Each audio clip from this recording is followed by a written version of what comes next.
Bonjour. Alors, j'ai rédigé il n'y a pas très longtemps un texte assez long, qui même si les traits aérés est assez long à lire et un peu compliqué. Donc ouais, ça va être possible. Je vais essayer en fait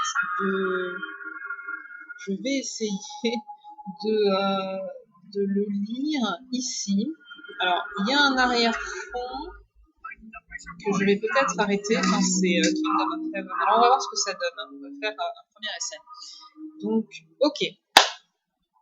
Le texte a été rédigé jeudi, me semble-t-il, jeudi 19 juillet, et a été publié sur Facebook, sur ma page de Facebook, et également sur Overblog, Sharing Emotions, voilà, qui est une autre page où j'écris. Bonjour de Falesbourg, un pays de Guillaume le Conquérant, où je suis ici aujourd'hui. Ça, c'est un rajout. Un écrivain dont j'ai oublié le nom a dit il y a peut-être bien de cela 20 ans, lors d'un rassemblement politique de gauche à Paris-Bercy, que le changement viendrait de ceux qui n'ont plus rien à perdre. Le système pyramidal, dans sa grande intelligence et stratégie, a donc prévu d'écraser des vies, mais pas au-delà de la limite qui, pour les pays dits développés, pousserait les êtres à la révolte. D'où conception et création des minima sociaux et autres petites aides limites en direction des défavorisés. Un chien affamé menace de te sauter à la gueule pour te bouffer, file-lui un os régulièrement, il ira le rogner dans un coin, et tu auras la paix, et pourras continuer à te baffrer à côté sans qu'il ne te fasse plus trop chier. Ils sont forts, ces Romains.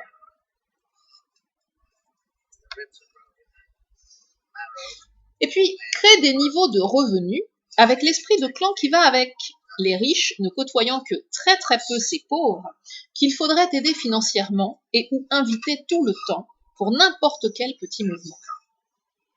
Disent-ils sournoisement l'idée que celui qui se donne les moyens, mérite, peut s'élever dans l'échelle sociale de cette pyramide. Cheville au corps la division, l'absence d'intérêt total pour ce qui n'est pas de son sang, de sa famille, de son clan. Insère le doute dans l'esprit de ceux qui vivaient via le simple troc avant, pour mettre en circulation ton satané intermédiaire nommé argent, dont l'acquisition est parfaitement inéquitable, vu le processus d'acquisition, éducation nationale, recherche d'emploi et autres pyramides d'exclusion flagrantes, ce dernier étant pourtant omniprésent et potent, malgré des inégalités de subsistance effarantes et indécentes. Crée une police et une armée pour maintenir ton ordre pyramidal parfaitement injuste, générateur d'inéquités choquantes et morts plus ou moins violentes, système non naturel en place, et tu auras un putain de système destructeur bien vidé. Seulement voilà, ce qui n'est pas naturel ne peut perdurer au-delà d'une certaine limite. Et comme le dit l'adage, la nature reprend ses droits. Ou Richard Ashcroft, Nature is the law, la nature est la loi. La nature tend vers l'équilibre. Observez ne serait-ce que la loi dite de l'équilibre homéostatique, qui veut que lorsque deux liquides de concentration différentes sont en présence, le liquide contenant le plus de molécules laisse avec le temps passant filtrer le surplus de molécules vers le liquide le moins concentré, celui qui en possède le moins. Et ce, jusqu'à ce que chaque liquide présente le même nombre de molécules, la même concentration. En ne permettant pas à tous les êtres de sa base de s'élever vers les niveaux supérieurs, même lorsqu'ils le méritent, car plus tu t'élèves et moins il y a de place, la pyramide brime, oppresse et contraint l'humain qui tend vers l'évolution.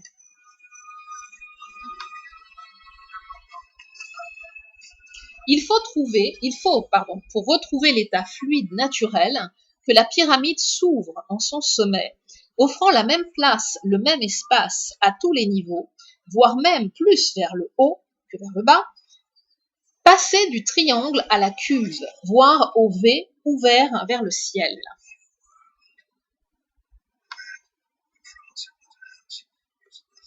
Peut-être est-ce le changement de paradigme ou mode de fonctionnement sociétal dont parle Marilyn Ferguson, cette journaliste et auteure américaine dans son ouvrage Les enfants du Verseau. Peut-être est-ce le chamboulement vu et prévu via leur calendrier par les Mayas, peuple reconnu pour être passé maître dans l'art de la division des temps et dans le repérage de cycles et fréquences. La fin d'un monde plutôt que la fin du monde. En tous les cas, dans ce système de pyramide pourrie, j'observe deux grandes failles. Tout d'abord, tous ceux qui ont eu la bonne fortune de bien-être, entre guillemets, de vivre dans l'aisance, la facilité, la réussite a priori assurée, ne sont pas tous des indifférents, n'ayant à cœur que cet esprit de clan. Une minorité a du cœur, et celui-ci saigne et se révolte lorsqu'il pense et ou observe la souffrance de ceux qu'il ne connaît même pas. L'empathie, ou capacité à se mettre à la place de l'autre, existe heureusement. Et ce monde peut tenter de brider et orienter les esprits, il ne dominera jamais tous les cœurs. Même chez ceux que l'on insulte presque en les traitant de bourgeois, alors que certains sont bien plus humains et sensibles aux souffrances des autres que certains pauvres qui, tellement agressés par le système, sans le voir, ne savent au final que rendre ce qui leur est mis dans la gueule et ne savent hélas bien souvent que mentir, voler, blesser leurs propres frères de misère, la plupart du temps. Et c'est l'expérience multipliée en ce sens qui parle ici, ça je vous le dis.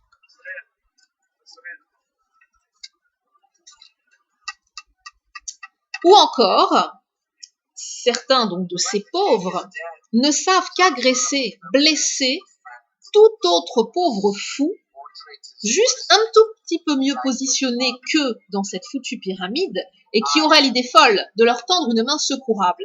Parce que cette main, de toute façon, bien souvent, n'est perçue que comme un sentiment de supériorité, un mépris à leur égard, et ne peut être acceptée sans jugement et rancœur.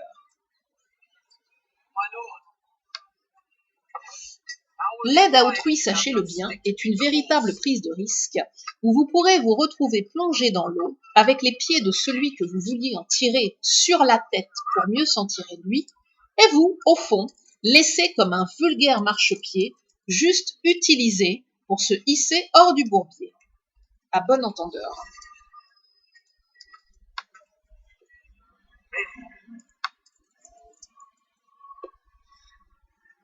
D'autres bourgeois, pour en revenir à ce cas, au lieu de connaître la réussite logique, ont expérimenté le néant et ou la douleur inhérente. Tout comme, bourgeois nanti ou pas, chaque homme expérimentera au moins la perte d'être cher dans sa vie et le choc émotionnel puissant, voire déstructurant qui va avec. Et là, confrontés à la douleur, ils comprennent celle de ceux qui vivent des conditions bien plus difficiles que les leurs.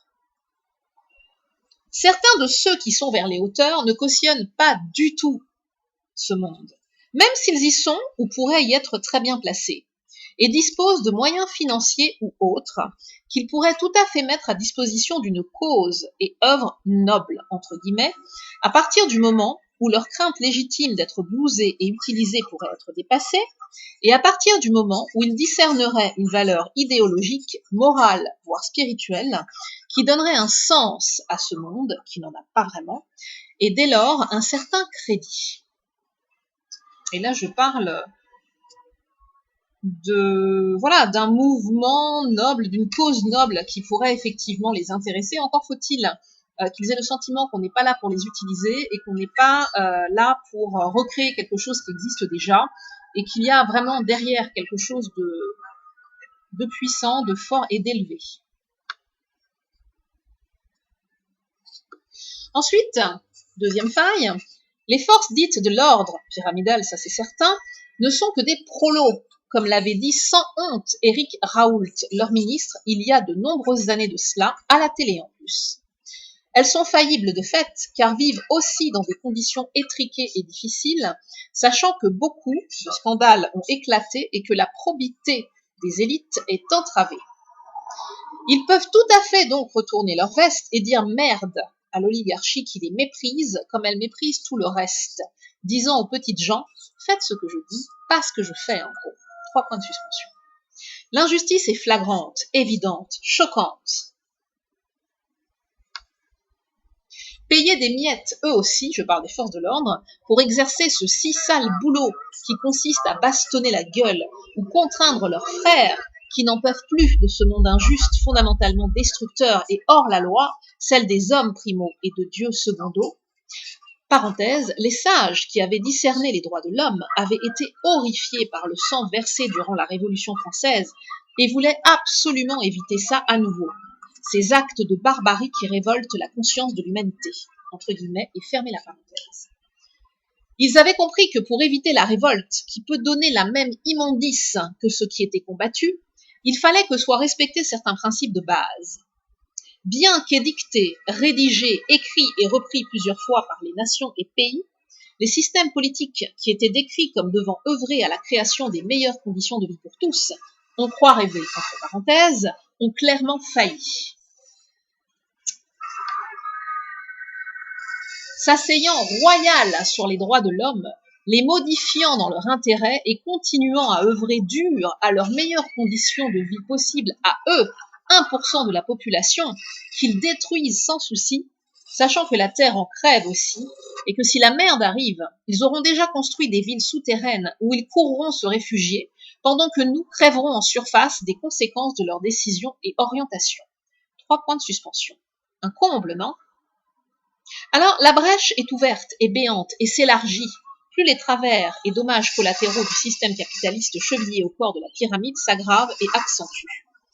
Perdant tout contrôle un beau jour de la soupape de sécurité, censée maintenir la limite qui contient la rage du peuple, légitimée absolument par le mépris des droits de l'homme, qui eux-mêmes avaient quasiment prophétisé que leur mépris, ignorance ou oubli, ils sont gentils les gars, 3 points d'exclamation, pousse le peuple à la révolte comme ultime solution face à l'oppression. 3 points de suspension. Le jour où tous ceux qui possèdent, ne serait-ce qu'un tout petit peu, et où l'espoir de vivre mieux, auront perdu ce mince fil qui les retient du côté de la ligne, qui se refuse à outrepasser les règles imposées, même si hors la loi supérieure et antérieure des droits de l'homme, ce jour-là, une majorité n'ayant plus rien à perdre, le renversement de la machine immonde sera enfin possible, d'un point de vue strictement humain, par son action unique. Des artistes issus du rap notamment, comme Jarod avec son institut ou Kenny Arcana avec la rage du peuple, pas des chansons, des regroupements humains, non vérifiés ce jour, ayant entendu parler de l'institut l'an dernier et n'ayant creusé non plus le probable collectif de Kenny Arcana, fin de la parenthèse. Certains artistes donc impulsent déjà des actions humaines au-delà du blabla, même musical, et de l'entertainment, c'est-à-dire divertissement. Car il est clair que contrairement à ce que veulent les Illuminati ou oligarchies qui masterisent ce monde d'inéquité absolue et immonde, il ne s'agit plus d'entertainer les esprits ici, vu la gravité des conséquences de leurs décisions et actes, ne serait-ce que pour la survie même de la planète qui nous porte, qui est détruite tous les jours par le mode de fonctionnement des sociétés dites évoluées ou développées. 3 points de suspension. Il ne s'agit plus de rester béatement ahuris dans le ronron quotidien de nos vies, qu'elles soient dorées ou moins argentées. Ces habitudes qui nous enchaînent à des choses superflues et vaines, quand le monde crève à petit, moyen ou grand feu à côté de chez nous. 3 points de suspension. Et attendre, comme le disaient les anciens, que le ciel nous tombe sur la tête. 3 points de suspension. Quand l'ultra-foutoir arrivera, il faudra savoir comment y faire face et survivre. 3 points de suspension.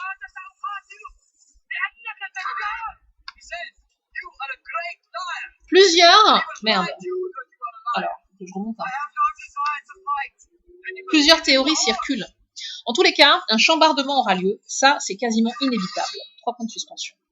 Alors comme le chante la petite, entre guillemets, Kenny, dont j'admire la force, on se tiendra prêt. Comme le chante Richard Ashcroft dans un sens plus biblique et prophétique, Are you ready? Êtes-vous prêts? Préparez-vous, chacun à sa façon, pourquoi pas, tant que l'ouverture demeure de mise et la coopération toujours possible. 3 points de suspension. Beaucoup ont créé leur truc, trouvé des personnes partageant la même sensibilité ou autre. Le problème demeurant hélas trop souvent toujours le même. L'éparpillement des énergies et forces, que cela soit voulu, dans l'intérêt unique de certains, conscients ou pas. Alors que les grandes forces à l'œuvre dans l'univers orchestrent le tout, et que ce qui doit advenir advienne, au-delà des croyances et des espérances individuelles ou parcellaires, que chacun reçoive par intuition, voire révélation, ce qu'il doit faire, ce qui est prioritaire, que chacun soit inspiré sur sa part à jouer dans la grande transmutation de l'humanité. Nous avons tous reçu un ou plusieurs dons. Ressentons-les, découvrons-les, développons-les et mettons-les à profit. Non pas du capitalisme triomphant, arrivé à son apogée et crépuscule, mais dans l'intérêt général de la survie de l'espèce et de la planète, qui n'est plus une histoire de petits clans-clans. 3 points de suspension. Oh là là, c'est quoi ce truc? Ok. Comme il est dit dans Kingdom of Heaven, avant une bataille importante livrée en très petit nombre face à un ennemi largement démultiplié numériquement et donc puissant, que Dieu nous garde. Et comme le dit Roth dans son magistral morceau Regretter, bien sûr, si vous avez la foi. Selon moi, et certains scientifiques tels Jacques Tresmontant, la probabilité pour que les éléments nécessaires à l'apparition du Big Bang soient réunis est beaucoup trop faible pour qu'il ait pu avoir lieu. Il doit donc y avoir quelque chose qui a présidé à la création du monde. Une intelligence infinie, diront certains. Dieu, diront d'autres. Peu importe pour ma part l'appellation, et encore moins les chapelles à l'intérieur de la mouvance spirituelle. L'important pour ma part est de concevoir l'idée que l'être humain n'est pas le sommet de l'évolution et des possibilités. Erase and Rewind des Cardigans passe à cet instant précis, là où je reste encore un temps me vider la tête de ce qui me vient à l'esprit au sujet des événements mondiaux actuels et tramés déjà l'an dernier. Retour en arrière et effacement, bien que ce soit plutôt l'inverse. Erase, c'est effacer, et rewind, c'est revenir en arrière. Ce sera le mot de la fin pour ce jeudi 19 juillet 2012. Très bonne inspiration à nous tous dans Je le crois et souhaite vivement ces derniers temps de la fin. Voilà. Et en commentaire, j'ai dû ajouter plusieurs morceaux musicaux qui ont été cités dans ce texte. Donc, en première ligne, bien évidemment, Kenny Arcana Majestueuse, La rage du peuple.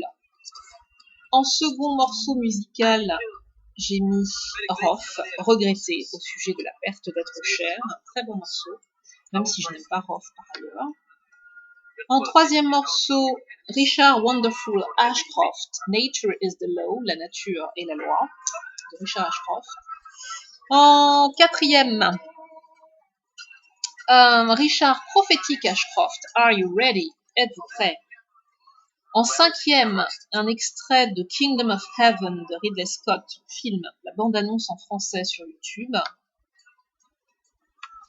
Ensuite, Kingdom of Heaven, un extrait relatant la bataille d'un petit nombre contre un mastodonte démultiplié, et je mets en commentaire la témérité faite chevalier, 3 points de suspension, le temps où les hommes étaient réellement burnés. Ensuite, je précise, même si se battre et verser le sang pour les valeurs du Christ est complètement ahurissant, et même si les guerres dites de religion sont absolument immondes. Et enfin, dernier morceau musical, The Cardigans, Erase and Rewind. Donc, efface et retour en arrière. Et dernier ajout, dernier commentaire, donc j'ai dû ajouter une vidéo avec toujours des commentaires perso concernant la marche des indignés du 21 avril 2012 sur Dailymotion. Voilà, bien, alors on va voir un petit peu ce que ça donne.